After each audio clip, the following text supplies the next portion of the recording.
Next one is why do many trailer trucks use wind deflectors.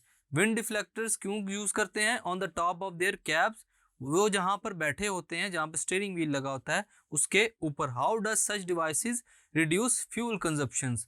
ये devices कैसे fuel consumption को कम करती हैं? आंसर देखते हैं। Wind deflectors are designs in such a manner that they reduce the air resistance. क्या reduce करते हैं?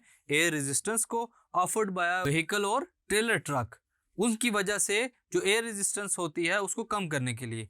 दस lesser the air resistance experienced by the vehicle the lesser the amount of work it has to be done to move forward.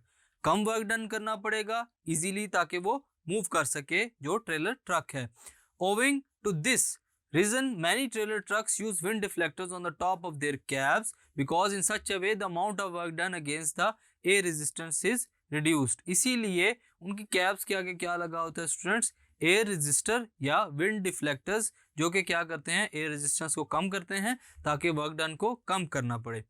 Therefore, engine has to do less work done। Engine को less work done करना पड़ेगा which will in turn lower the consumption of fuel। जिसकी वजह से consumption of fuel क्या हो जाती है? कम हो जाती है। Especially when they have to travel in windy areas, जबकि उनको कहाँ पर मूव करना पड़ता है? windy areas में।